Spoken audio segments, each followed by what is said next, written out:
तो जय हिंद फ्रेंड्स, हम पढ़ते थे अभी तेजी दाबाई की शिक्षा विज्ञान की बुक, और इस बुक में हमने 3 पेजेस कवर कर 95, 96 और 97। इन तीन पेज में हमने जो कुछ भी पढ़ा है ना उसको फटाफट से रिवाइज कर लेते हैं ताकि डिवीजन को अच्छे से याद हो जाए। ठीक है, तो हमने क्या क्या पढ़ा देखो। इन 3 पेज में हम पढ़ते हैं। मैं जानती हूँ थोड़ा सा लाइटिंग का इशू होगा, लेकिन फिर भी आई होप ठीक ठाक नजर आ रहा होगा। ठीक है, थोड़ा सा कॉन्सेंट्रेट करके समझने की कोशिश करेंगे। ये पेज नंबर 95 में पेज नंबर 95 में 96 में और 97 में हमने क्या देखा। Page number 95, 96 then 97। इन 3 पेजेस में हमने क्या क्या पढ़ा। पेज देखो, हमने 3 तरीके के विकास पढ़े, नीति विकास, भाषा विकास और गाम विकास। इन 3 विकास को पढ़ा ना। सबसे पहले हमने पढ़ा था नीति विकास। सबसे पहले हम नीति विकास को पढ़ते हैं, फिर हम पढ़ते हैं गाम विकास, फिर हम पढ़ते हैं गाम विकास, फिर अपन भाषा विकास पढ़ते हैं। यहाँ पर गाम विकास से पढ़ते हैं, फिर अपन यहाँ पे भाषा विकास से पढ़ते हैं। जानते हैं हमने क्या क्या पढ़ा।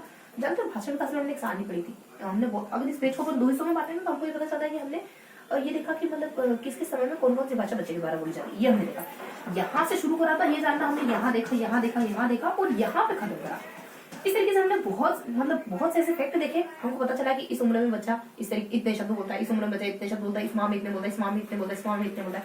इस तरीके की इन्फॉर्मेशन देखी हमने। कुल मिला के टोटल सारी देखी हमने, अलग अलग विद्वान। एक तो जनरल नॉलेज के हिसाब से देखी, मतलब जनरली एक हमने एक विद्वान आए थे हमारे किशोर करके, फिर हमने थोड़ा सा फिर जनरल पॉइंट ऑफ व्यू देखा, फिर हमने देखा थॉमसन के अनुसार। तो यहाँ पे एक थोड़ा सा जनरल यानी सामान्य वर्गीकरण देखते हैं, फिर अपन एक विद्वान आता है किशोर के अनुसार देख लेते हैं, फिर अपन यहाँ पे एक सामान्य वर्गीकरण देखते हैं, फिर अपन थॉमसन का वर्गीकरण देखते हैं। इस तरीके से हमने 4 भागों में बांट के अलग अलग समय बच्चे के द्वारा कितने शब्द बोले जाते हैं ये जाना था। ठीक है, इसके अलावा कुछ 2-3 बातें होती, बहुत इजी बातें थी। यहाँ कुछ क्वेश्चन आता था जो गांव विकास से जुड़ा होता है, क्योंकि ये पेज गांव विकास का, तो यहाँ का जो हिस्सा था ना वो गांव विकास से जुड़ा हिस्सा था, वो गांव विकास से जुड़ा हुआ था। इसके नीचे कुछ 2 कॉन्सेप्ट थे। इसके अलावा या भाषा विकास में साड़ी, इसके अलावा कुछ बिखरी सी बातें थी, बहुत इजी। जैसे भाषा की संरचना क्या होती है, भाषा का कुछ भाषा की संरचना वगैरह है भाषा की, 1-2 बातें जैसे कि संरचना क्या होती है भाषा की। ठीक है, और भाषा विकास का महत्व क्या होता है, भाषा विकास में शिक्षक की क्या भूमिका होती है, भाषा विकास की एक और ठीक है।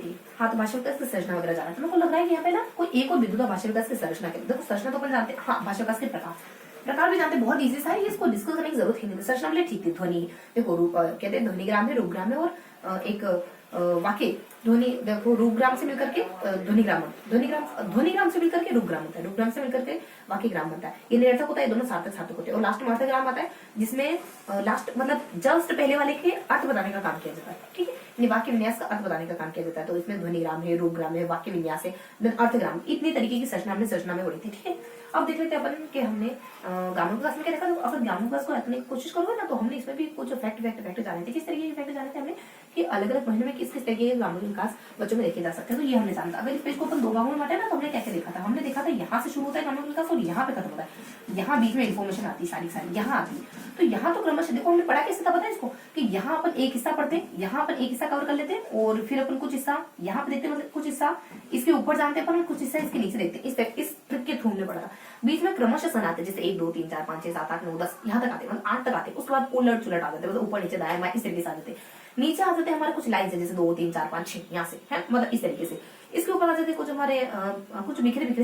इसके ऊपर ना हमारे कुछ 4-5 काम बताए जाते हैं कि बच्चा ये 4-5 काम कब करता है। जैसे खाने का काम हो गया, खेलने का काम हो गया, लिखने पढ़ने का काम हो गया, है ना। तो मतलब पहले तो खाना पीना करना, फिर पढ़ना, खाना पीना करना, खेलना कूदना करना, उसके बाद स्कूल जाना, लिखना करना, ये सारे काम, ये 3 काम बच्चा कब करता है ना।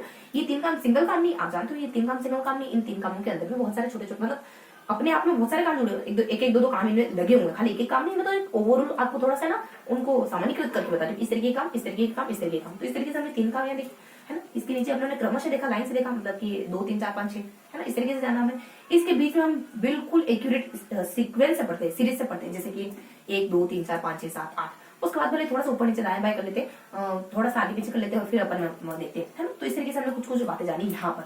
अब वो देख लेते हैं, ये गांव विकास देखो, ये जो एरो है ना ये यहाँ पर भी कवर होता है, इस वजह से यहाँ मैं कुछ बता रही हूँ आपको। ठीक है, तो इस तरीके से हमने गांव विकास को पढ़ा। गांव विकास में आप और क्या देखते हो, देखो गांव विकास के प्रकार होते हैं, सूक्ष्म हो जाता है, स्थूल हो जाता है। ये हमने प्रकार भी जाने थे, गांव विकास के प्रकारों का डिस्कशन यहाँ पे किया गया।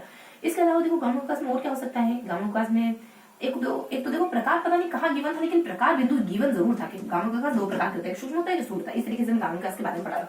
और गांव विकास के बारे में आप क्या पढ़ सकते हो, यहाँ हमने एक सारणी देख ली थी। मेरे को ऐसा लग रहा है यहाँ कुछ ना कुछ तो हमने देखा हो। अभी क्वेश्चन आप रखते हैं, जैसे याद आता बताती हूँ ना। उसके बाद हम नीति विकास करें। देखो नीति विकास के बारे में क्या पढ़ा, नीति विकास के बारे में कुछ भी नहीं जाना। अगर इस पेज को इस तरीके से देखोगे ना तो दो सिद्धांत पढ़े हमने, एक तो कोहलबर्ग के सिद्धांत को पढ़ा और एक जीन पियाजे के सिद्धांत को पढ़ा, और हमने तो दो सिद्धांत ही देखे थे, लेकिन धीरे धीरे जैसे जैसे पढ़ के पता चला कि दो और सिद्धांत है। तो एक तो हम कोहलबर्ग के सिद्धांत को पढ़ लेते हैं। कोहलबर्ग के सिद्धांत को बहुत ही आसान सा सिद्धांत था। पियाजे के सिद्धांत को पढ़ लेते हैं, बहुत ही आसान सा सिद्धांत था। पियाजे ने 4 अवस्थाएं बताई है ना, अनामी वगैरह जगह बहु हेटेरो, मतलब कि कुछ एक तो है ना ये दो, देखो पहले नाम बता फिर बताते। एक तो कोहलबर्ग कहते थे, पियाजे कहते थे, फिर इन्हीं का एक शिष्य होता था कोल करके, कोलविन करके एक शिष्य होता है जो महिलाओं के ऊपर सिद्धांत देता है, ऐसा कुछ महिलाओं के ऊपर सिद्धांत देता है। इसने ना 3 अवस्थाएं बताई, पूर्व परंपरागत, परंपरागत, उत्तर परंपरा, ऐसे करके। इसके बाद कुछ हर्ट्स का या फिर हंटबर्ग का करके हंट का आता है शायद तक। तो यहाँ तो कोहलबर्ग का यहाँ कंटिन्यू होता है। उसके बाद यहाँ पे हंट का एक सिद्धांत आता है, जो है ना हंट अपने आप से कुछ नहीं देता, कुछ इसके सिद्धांत का ले लेता है तो कुछ इसके सिद्धांत का ले लेता है, खुद मतलब 2 स्टेजेस खुद की बताता है ना, बाकी इसे जुड़ा लेता है, एक दूसरे मतलब डेरिको से जुड़ा लेता है। इस तरीके से हमने ध्यान रखने की कोशिश करी थी इसको। 5 अवस्थाएं बताई थी बेसिकली इसमें, तो यहाँ पे कुछ इसकी 5 अवस्थाएं जाती है। अब ये सारे सिद्धांत हमने जान लिए। उसके बाद नीति विकास में हो क्या होगा, देखो नीति विकास में यहाँ पे कुछ 2 कोटेशन आए थे कि नीति विकास को लेकर कुछ महत्वपूर्ण तथ्य, एक तो हमारे आदमी ने दिया था, एक कोवे ने दिया था। इस तरीके से हमने याद रखने की कोशिश करी, एक इंसान ने दिया और जानवर ने दिया। तो इस तरीके से हमने इसको ओवरऑल पढ़ा। इसको थोड़ा सा फैक्ट को दोहराने की कोशिश करें तो कोहलबर्ग कितने बताए, कोहलबर्ग ने नैतिक विकास से 3 अवस्थाएं बताई। अपन जानते हैं कौन कौन सी, एक तो देखो एक पोस्ट कन्वेंशनल, एक प्री कन्वेंशनल, एक पोस्ट कन्वेंशनल, और एक फर्स्ट वाली का तो नाम पता नहीं क्या था, लेकिन वो पिछले वाले सेशन में देखा था। यहाँ वाले सेशन में 2 अवस्थाएं होती, 2 इससे पहले वाले सेशन में कवर हुई। तो कौन सी, पोस्ट कन्वेंशन, एक तो कन्वेंशनल यानी परंपरागत, रूढ़िवादी, इस तरीके से इसको औपचारिक सब नाम दे सकते हैं। इसके बाद वाली पोस्ट कन्वेंशनल उत्तर परंपरावादी और रूढ़ियों से मतलब परे है ना, इस तरीके से इसको नाम दे सकते हो। इसकी 2 अवस्थाएं, दोनों इस तरह की दो अवस्थाएं हमने पढ़ी थी। दो अवस्था मान लो XYZ आ जाती। उसके बाद पियाजे का सिद्धांत तो 4 अवस्थाएं बताई। एक तो अनामी बताई थी हमने। देखो पियाजे का सिद्धांत पढ़ने से पहले 2 फैक्ट का जिक्र था, एक तो नैतिक तर्कणा की अवस्था किसको कहते हैं और परायिक नैतिकता किसको कहते हैं। परायिक नैतिकता जब आप दूसरों की नैतिकता को फॉलो करते हैं, नैतिक तर्कणा जब खुद की नैतिकता बना लेते हो, ये मेरे नैतिक मूल्य, इनको फॉलो करूंगा, तो दूसरों किसके बन करते हैं। तो इन्हीं 2 टर्म को इन्होंने अपनी अवस्थाओं में इस्तेमाल करा। सेम टू सेम ये 2 अवस्था कुछ दूसरी अवस्था थी, ठीक है। तो ये 2 अवस्था इनका समयकाल क्या है, एक का समयकाल 13 से 18, एक का समयकाल 5 से 8 तक है ना। तो जो मतलब कि दूसरों की फॉलो करते हैं वो छोटी वाली तो समयकाल कम वाला, और जो बड़ी वाली है वो उसका समयकाल ज्यादा, मतलब सेकंड वाली उसका समयकाल ज्यादा। ये इनके अलावा 2 और अवस्था थी, एक तो आ जाती है अपनी अनामी वाली, और एक और इससे कुछ एक नाम मिलता जुलता ही आता है ना, जो पहले हम डिस्कस कर लिए उससे मिलता, एक बहु करके कुछ नाम आता है। इस तरीके से हमने 4 अवस्थाएं अच्छे से पढ़ ली थी, ठीक है। उसके बाद एक कोहल करके एक विद्वान आता है, ये इन्हीं का शिष्य होता है। ये फिर मतलब कि फिर महिलाओं पर ये कुछ डिस्कस करता है, महिलाओं पर कुछ सिद्धांत देता है। ये इन्होंने 3 अवस्था बताया, मैंने बता दें पूर्व परंपरा, परंपरा, उत्तर परंपरा। तो पूर्व परंपरा में हम दूसरे के अनुसार चलते, उत्तर परंपरा में हम अपने समाज के नियमों के अनुसार, समाज के नियमों के अनुसार चलते। और एक परंपरागत, पूर्व परंपरागत, परंपरागत, उत्तर परंपरा। उत्तर परंपरागत में हम अपने विकल्पों की तलाश, विकल्प शब्द आता है, यू ध्यान को, विकल्प शब्द पता नहीं क्यों डिस्कस करते, लेकिन करते जरूर। इस तरीके से हमने 3 अवस्थाएं पढ़ी मोटा मोटी, कि नहीं दुनिया की समझदारी को फॉलो करेगा, अपनी समझदारी को फॉलो करेगा, और कुछ विकल्प करके शब्द आएगा, क्रमशः बना है ना। हंट की 5 अवस्था देखो। अब अगर देखते हैं 1 सेकंड रुकते हैं ना, फिर देखते हैं। हाँ, तो कुछ 2-5 मिनट और डिस्कस कर लेते हैं, फिर अपन सेशन को खत्म करते हैं। तो हंट ने क्या देखा था, देखो अपनी खुद की तो 1-2 ही बताई, जैसे कि एक तो जैसे स्वतंत्र, जिसमें इसको पता ही नहीं बच्चों को नैतिकता वगैरह क्या होती, एक होती जिसमें बच्चों को पता चल जाता है नैतिकता वगैरह क्या होती। फिर बाकी इसने विवेक, फिर बाकी जो है ना वो एक इससे ले ली, एक इससे ले ली और इसे काम चला लिया। एक को परंपरा वाला कह दिया जो इससे ले लिया ऊपर वाले से, एक को विवेक वाला कह दिया। विवेक का जिक्र इन्होंने किया था अपनी लास्ट कहीं ना कहीं, मतलब लास्ट जो अवस्था थी ना उसने किया था, क्योंकि इसके स्तर 3 तीसरे स्तर की लास्ट अवस्था में था, मतलब हल्का हल्का जिक्र करा था, बहुत ज्यादा।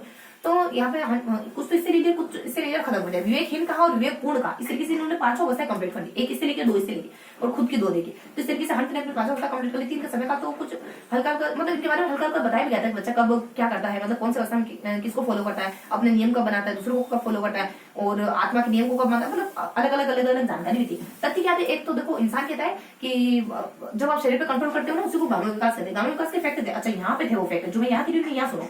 यहाँ तथ्य थे कि जब इंसान अपने शरीर को कंट्रोल करना सीख जाता है, उसी को तथ्य, उसी को क्या कहते हैं आप गांव विकास। और दूसरा कहता है कि जो नसों के कारण, जो अपने तंत्र के कारण नियंत्रण, तंत्र का विकास ही आपका गांव विकास कहलाती है। कहा था कोवन ने, हमें कहा था नहीं नसों, जो नसों पर बेस्ड होता है वो हमारा गांव विकास कहलाता है ना, ये हमारे कोवन बातें। इस तरीके से देखिए यहाँ पे भी कुछ ना कुछ बातें जरूर थी नैतिक विकास को लेकर के। नैतिक विकास के हमने सिद्धांत जान ली, और भी कुछ नैतिक विकास का क्या महत्व हो सकता है। नैतिक विकास की बीमारी थी, देखो नैतिक विकास की बीमारी दिल दिमाग और व्यवहार, दिल से व्यवहार करना है, दिमाग से व्यवहार करना है, ये बीमा है ना, दिल दिमाग और व्यवहार। ये बीमा आ जाती है। और सिद्धांत भी इसके 3 ही, दिल दिमाग और समाज। दिल को कह दोगे मनुष्य, दिमाग को कह दोगे संज्ञान, और फिर समाज कह दोगे सामाजिक व्यवहार। तो इस तरीके की बीमार पहले सिद्धांत लिया। तो इस तरीके से हमने पूरे सेशन को ओवरऑल रिवाइज कर लिया, जो हमने 1 घंटे के दरमियान अभी पढ़ा है, ठीक है। तो ये हमारा आज का सेशन। आई होप इस सेशन आपको पसंद आएगा, चीजें याद हुई होगी। अब मैं टेलीग्राम पे आपको ये बुक प्रोवाइड कर दूंगा, एक बार जरूर इस पेज को पढ़ना, अच्छे से एक पेज याद हो जाएगा, ठीक है। फिर मिलेंगे इसी के अगले सेशन में, तब तक के लिए जय हिंद।